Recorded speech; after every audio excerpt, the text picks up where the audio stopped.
en esta bella mañana que Dios nos ha dado y siendo una parte clara de este día, jueves 11 de diciembre del año 2025. Los saluda su hermano en Cristo Jesús, Saúl Santamaría, desde el Estado de México. Paz a vosotros, amada Iglesia de Dios, y miembros en particular del Cuerpo de Cristo. Saludamos de igual manera a todos los simpatizantes que se reúnen con nosotros y también a quien Dios mediante llegará este mensaje por las diferentes redes sociales. Que Dios los bendiga a ustedes, a sus familias, su comunidad, su país, desde donde estén escuchando este mensaje. Vamos a presentarnos delante de nuestro Dios para iniciar este mensaje. Para esto haremos una oración. Les ruego que quien pueda hacerla, hágala, incline su rostro al polvo de la tierra. Quien vaya en camino, manejando, caminando, solamente en sus mentes lleven esta oración, pues vamos a dar gracias a Dios. Oremos. Bendito Padre, que moras en las alturas de los cielos, santificado sea tu bendito nombre, Señor. Te damos gracias, Padre eterno, por la bendición que tú nos das, al poder ver la luz de un nuevo día, Señor. Gracias también, Señor, porque durante esta noche tú nos sustentaste, nos cuidaste, a pesar de alguna enfermedad.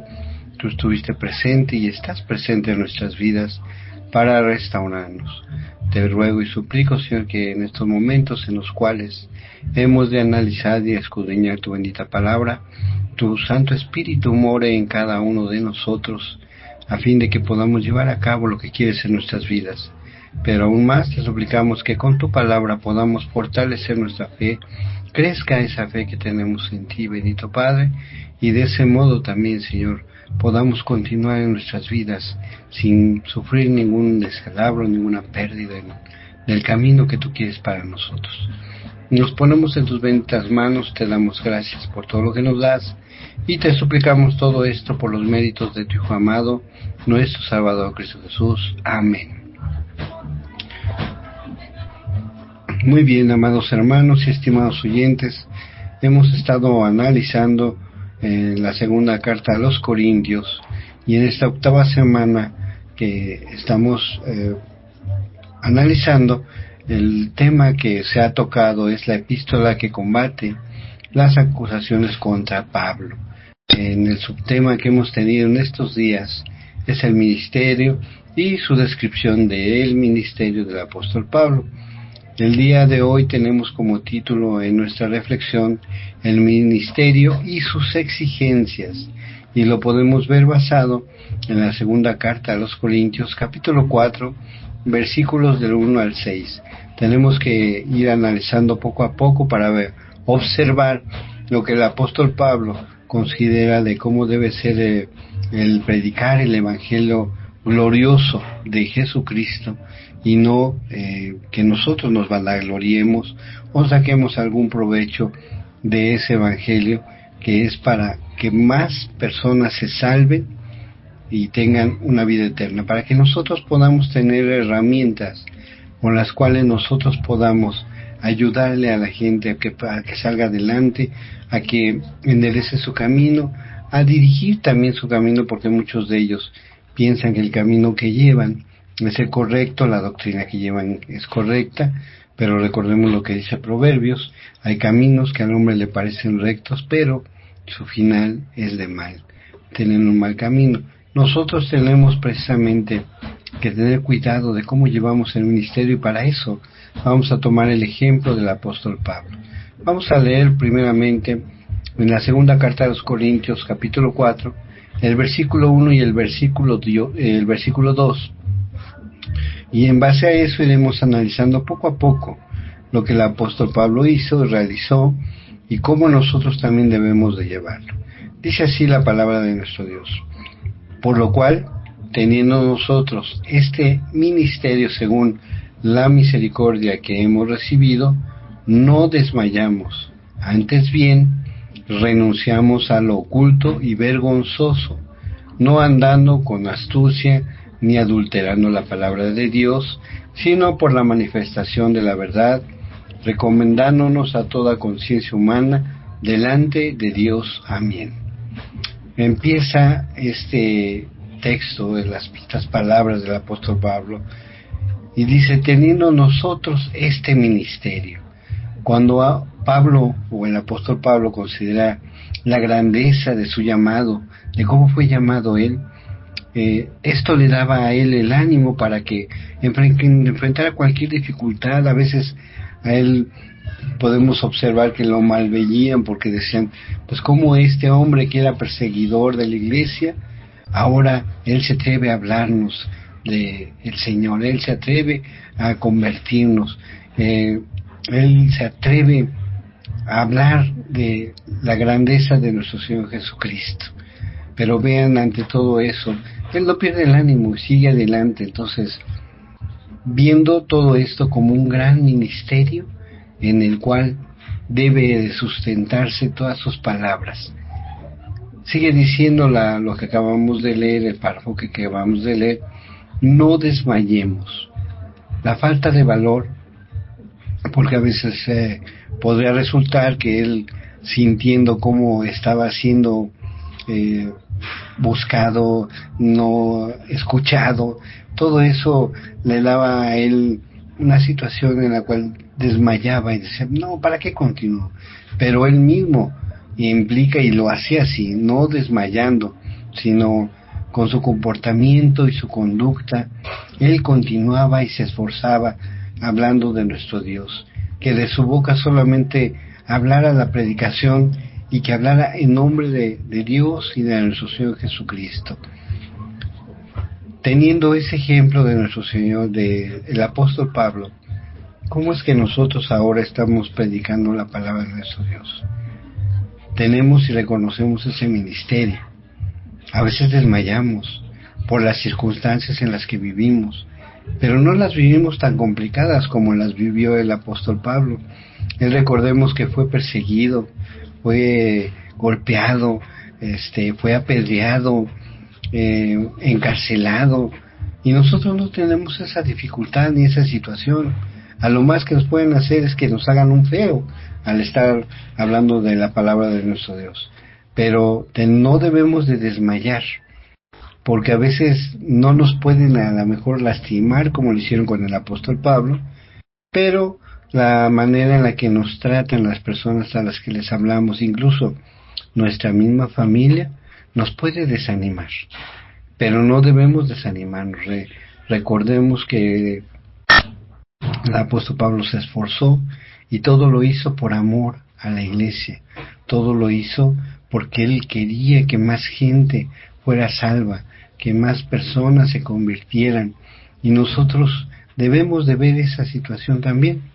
Nosotros debemos de ver que ese mensaje que estamos enviando sea continuo, sin que nosotros le demos más importancia a nosotros mismos por decir, yo convertí a tantos, yo hice tanto. No, un ministerio que esté encaminado a que sea proclamado el nombre de nuestro Dios y llevar a las personas a los pies de Jesucristo, implica que yo quite de mi mente el sacar un beneficio por esas palabras que yo estoy dando.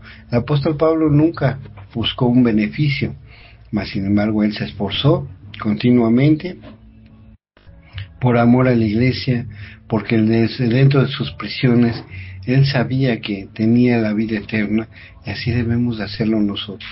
No desmayemos, ni sigamos hacia atrás, ni nos echemos para atrás, ni nos desvanezcamos por ver que la gente no nos quiere escuchar, y pues nos duele cuando es nuestra propia familia, cuando son nuestros propios hermanos que en un momento dado también se han apartado de la palabra de Dios.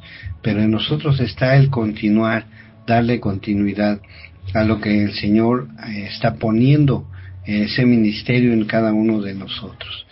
Recordemos que si nosotros en un momento dado lo hacemos por sacar un beneficio, el apóstol Pablo en la carta a los Gálatas nos dice que, capítulo 6, versículo 8, que el que siembra para su carne, de la carne segará corrupción, mas el que siembra para el Espíritu, del Espíritu segará vida eterna.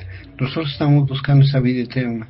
No debemos desmayar, no debemos de dejarnos vencer, debemos de continuar esforzándonos, pero siempre sacando adelante y reconociendo que el que nos rescató a nosotros, nuestro Señor Jesucristo, puede rescatar a toda esa gente que no quiere convertirse, o que lleva mal su doctrina, o que no quiere escucharnos como muchas veces sucede. Sigue diciendo la lectura, otra parte de la lectura de lo que acabamos de leer, según las misericordias que hemos recibido. Pablo predicaba ese evangelio humildemente. Él sabía que su llamado era glorioso al ministerio, no fue por sus propias obras, sino por la misericordia, porque finalmente nuestro Dios lo vio, lo observó y tuvo a bien escogerlo a él para que él continuara con ese ministerio. Y él así lo tomó, no sacando ningún beneficio, sino humildemente. Sigue diciendo la lectura: renunciamos al oculto y vergonzoso, no andando con astucia, ni adulterando la palabra de nuestro Dios. Reitera el apóstol Pablo en este párrafo que Pablo predicó un evangelio de honestidad. La antigua palabra griega traducida como adulterio solamente se encuentra en el Nuevo Testamento y significa adulterio, significa diluir. Pablo no predicó un evangelio el cual diluía el mensaje que daba.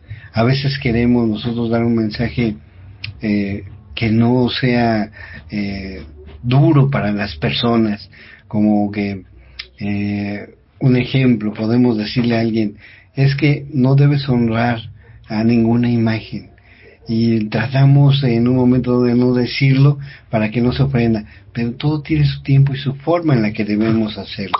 Pero para esto nosotros debemos de tener continuidad en el conocimiento de la palabra de Dios, conocer muy bien la palabra para saber expresar que una persona está cometiendo un error. Decir las cosas de una manera adecuada nos va a permitir que las personas comprendan y sigan a Jesucristo.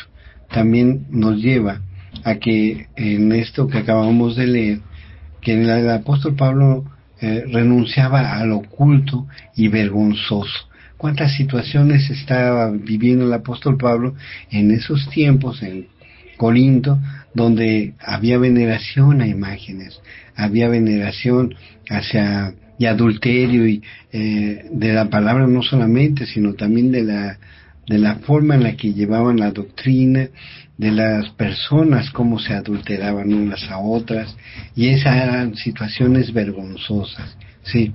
Entonces, hoy en día para nosotros debemos observar que los predicadores no debemos de, ninguno de nosotros, porque también dice el apóstol Pablo en la primera carta a los Corintios, que nosotros al hablar de la palabra de Dios, también estamos profetizando, también estamos llevando un mensaje de predicador, aunque sea breve, pero lo llevamos.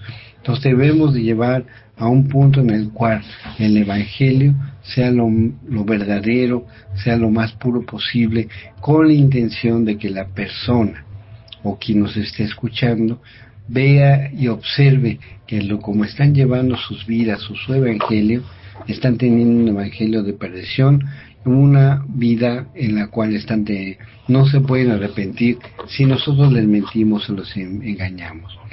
No debemos de buscar el adulterar la palabra de nuestro Dios, como podría ser diluirla, porque pensamos que las personas se van a ofender. No diluirla, pero sí buscar la manera, las palabras más adecuadas con las cuales nos entiendan y nos comprendan esas personas. Dice Primera de Pedro capítulo 4 del 11 al 14. ¿Cómo es como debemos nosotros hablar ante las personas y unos a otros, aun conociendo la palabra de nuestro Dios, debemos hablarnos de esta manera? Primera de Pedro 4 del 11 al 14. Si alguno habla conforme a la palabra de Dios. Si alguno ministra, ministre conforme al poder de Dios, para que todo sea glorificado por Jesucristo, a quien pertenece la gloria y el imperio por los siglos de los siglos. Amén. Amados, no os ha sobrevenido el fuego de prueba que ha sobrevenido como si alguna cosa extraña aconteciera, sino gozaos por cuanto sois partícipes de los padecimientos de Cristo. Amén. Entonces, si nosotros hablamos tenemos que esforzarnos que hablemos conforme a la palabra de Dios, pero también es importante que nosotros, al hablar de la palabra, tengamos una buena conducta. Algo que muchas personas van a ver dentro de nosotros son nuestros errores, la forma en la que vivimos. Entonces, a veces el evangelio que van a ver las personas o a quien le hablemos es la forma en la que nosotros llevamos nuestras vidas, la forma en la que nos conducimos en nuestra manera de ser al día al día. Entonces, tener cuidado que lo que hablemos también lo llevemos a cabo nosotros en nuestras vidas. Las acciones que nosotros realicemos deben de ser coincidentes con el evangelio que le estamos dando a las personas, ¿sí? Para esto necesitamos hacer nosotros un examen de cómo estamos llevando nuestra vida, de hacer conciencia de cómo estamos llevando nuestra manera de vivir, para que en un momento dado a las personas que les hablemos no tengan absolutamente nada que decir de nosotros. Entonces vamos a tener ese cuidado. Hoy en día estamos nosotros hablando fielmente del evangelio. ¿Qué tanto estoy hablando yo del evangelio? ¿A quién estoy hablando? ¿Cada cuándo lo estoy haciendo? ¿Cómo lo estamos haciendo? ¿Llevamos a cabo en nuestras vidas ese evangelio que estamos hablando? Ese evangelio que predicamos, ¿sí? Estamos siendo ejemplo para nuestra manera de vivir, para nuestras familias, para nuestros hijos, para nuestra comunidad, nuestros compañeros de trabajo, para las personas con las que convivimos. Ese evangelio que yo estoy hablando, estoy siendo un ejemplo de ese evangelio. Esas son cuestiones en las que nosotros debemos tener precisamente a concientizarnos y hacer un autoexamen en nuestras vidas, para que en nombre de Dios, en la palabra de Dios, no sea blasfemada por causa nuestra. Tener ese cuidado. Vamos a seguir analizando la palabra de nuestro Dios de 2 de Corintios 4, ahora del versículo 3 y el versículo 4, ¿sí? Dice así: pero si nuestro evangelio está aún encubierto, entre los que se pierden está encubierto, en los cuales el Dios de este siglo cegó el entendimiento de los incrédulos, para que no les resplandezca la luz del evangelio de la gloria de Cristo, el cual es la imagen de Dios. Dice el apóstol Pablo de esta manera: pero si nuestro evangelio está aún encubierto entre los que se pierden, está encubierto.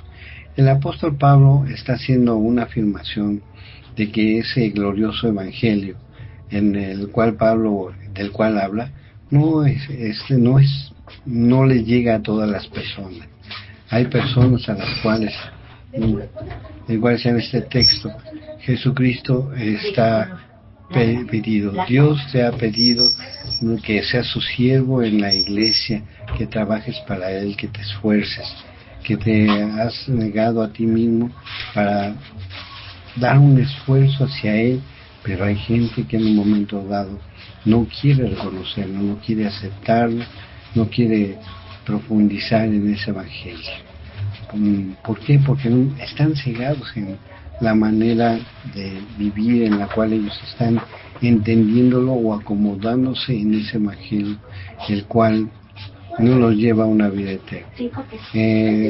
Un momento dado también tenemos que ver que nosotros tenemos que continuar en esforzándonos por hablar de las buenas nuevas. El príncipe de este siglo, que es Satanás, lo podemos observar que en esta parte nos los dice, nos los comenta. Son pocos los textos que hablan de esta manera, pero en la cual podemos reforzar lo que es el príncipe de este siglo, que Satanás está utilizando incluso las escrituras para expresar una manera de llevar mal a la doctrina, donde expresa que Satanás es el príncipe de este siglo. En el Evangelio de Juan 12:31, en el Evangelio de Juan 14:30, Efesios 2:2, Efesios 6:12 y primera de Juan 5:19. Ese príncipe de estos tiempos que no permite que mucha gente salga de esas tinieblas, que sigan perdidos y que sigan pensando en que ellos están haciendo las cosas bien. Regularmente leemos el Evangelio de Juan 3:16, pero si vemos Juan 3:19 dice así: esa es la condenación, que la luz vino al mundo, y los hombres amaron más las tinieblas que la luz, porque sus obras eran malas. Podemos observar entonces que está en mala situación. Hay un signo, hay un significado real e importante en la cual Satanás gobierna. Este mundo no es sentido final, porque de Jehová es la tierra y su plenitud, y el mundo y en el que él habita.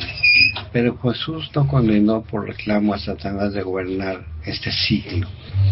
Dice el Evangelio de Lucas 4:5-8.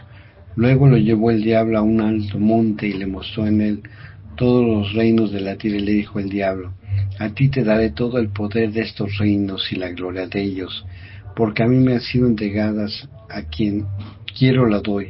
Si tú postrado me adorares, todo será tuyo. Respondió Jesús y le dijo: vete de mí, Satanás, porque escrito está: al Señor tu Dios adorarás y a Él solo servirás. El príncipe de este siglo nos muestra que también conoce las Escrituras, que Él tiene poder para dar riquezas, y muy probablemente hay mucha gente que dice: todo lo que tengo me lo ha dado Dios, pero finalmente no somos fieles a Dios, porque a veces no asistimos a las reuniones, a los cultos, porque no estamos en oración, porque no tenemos buenas relaciones humanas, porque pensamos que todo lo que tenemos hemos ganado con nuestro esfuerzo, y todo esto nos lleva a que Satanás es el que nos está dando las cosas, no es Dios, pero seguimos pensando que Dios no nos las está dando. Una característica de una persona incrédula es duda cuestiona la información en la que demuestra su veracidad, tiene dudas de lo que tú le estás hablando, no quiere reconocerlo, piensa que lo que está haciendo está bien y de la forma en la que está llevando su vida es la manera correcta. Necesita muestras de que le den pruebas de que realmente la doctrina que les estamos dando es la correcta, como que están enfermos y nosotros estamos en oración por él, y de un día para otro ya se curó o ya sanó la persona o ya le fue bien en alguna situación, y de esa manera quieren esas las pruebas. Se resiste a la fe, rechazan constantemente algo nuevo de la religión, algo que en un momento dado les abre los ojos, pero no lo quieren aceptar porque se resisten a la verdad y piensan que lo que están haciendo están bien. Tienen un rechazo muy fuerte hacia la gloriosa venida de Cristo y la forma en la que deben ellos de conducirse. Mire, segunda carta a Timoteo, capítulo 2, 25 y 26, nos dice algo muy importante para todas esas personas incrédulas. ¿Qué es lo que nosotros tenemos que hacer, pero por lo que están pasando ellos? Dice segunda de Timoteo 2, 25 y 26, que con mansedumbre corrija a los que se oponen, por si quizá Dios les conceda que se arrepientan para conocer la verdad, y escapen del lazo del diablo, en que están cautivos a voluntad de él. A nosotros nos corresponde estarles hablando, diciéndoles, tratarles de ayudar y corregirlos, y de hacerles ver que su doctrina que están llevando no es la correcta, ni su forma de vivir tampoco es la correcta, porque ellos están en una situación de que están atrapados en el lazo del diablo, y en el cual él no los deja salir. Dios tiene misericordia y busca que se arrepientan, y nosotros somos ese medio, pero ellos no quieren y prefieren seguir viviendo como están porque les gusta la forma en la que lo hacen, no quieren corregir su manera de vivir ni ver la vida, y siente que así están de una manera correcta. Bueno, vamos a ver la última parte de este estudio que viene en 2 de Corintios 4, y ahora leeremos el versículo 5 y 6 para concluir. Dice así: porque no nos predicamos a nosotros mismos, sino a Jesucristo como Señor, y a nosotros como vuestros siervos por amor a Jesús, porque Dios, que mandó que el de las tinieblas resplandeciese la luz, es el que resplandeció en nosotros, en nuestros corazones, para la iluminación del conocimiento de la gloria de Dios en la faz de Jesucristo. Amén. Dice el apóstol Pablo: porque no nos predicamos a nosotros mismos. Pablo no sube al púlpito, no sube a algún lugar alto para hablarle a la audiencia y predicar de sí mismo. Él se centraliza y él ve que la importancia no es Pablo, él es el medio, y él debe hablar de Jesucristo, de lo que Jesucristo hizo en su propia vida y de cómo llevar una vida para Jesucristo. No todos en los tiempos del apóstol Pablo abrían sus labios para hablar de Jesucristo de una forma elocuente. Predicaban de una manera en la cual ellos pudieran sacar algún beneficio. Al ver que a veces no se cumplían los beneficios, hay muchos que decían: pues bueno, voy a predicarles, y voy a sanarles, y esperando que sean sanos por el Dios que Pablo del cual habla. Entonces, así puede suceder hoy en día. A menudo los predicadores son personas que hablan de sí mismos, hablan de una manera en la cual se convencen a sí mismos, y solamente convencen a veces nada más a las personas que trabajan con ellos, pero realmente nosotros que conocemos la verdad no debemos de hablarnos ni darle mayor relevancia a alguna persona. Todos somos siervos del Señor, todos somos predicadores, todos hombres y mujeres, y en un momento dado tenemos de tener cuidado cómo le hablamos a la gente sin que nos enfoquemos en la vida de ninguna persona ni en nosotros mismos, sino hay muchos ejemplos que podemos ver en la palabra de nuestro Dios para que podamos expresar alguna situación que está sucediendo en el momento en el cual hablamos. Entonces, tener mucho cuidado de cómo hablamos y expresamos la palabra de Dios. Posiblemente podamos también en un momento dado hacer alguna alusión a nuestra persona, pero siempre que sea muy breve y con la intención de que no quite la visión clara de la palabra de nuestro Dios. A lo mejor un ejemplo podría ser: yo estoy hablando de la importancia de la sal, que nosotros somos la sal del mundo, y que si la sal no perdiera el ser salada, ¿de qué serviría? Tendría que ser tirada porque ya no sirve. Y si nosotros digo, bueno, pues entonces si nosotros somos la sal, y si no le echamos sal a la sopa, ¿cómo va a saber la sopa? No va a saber bien.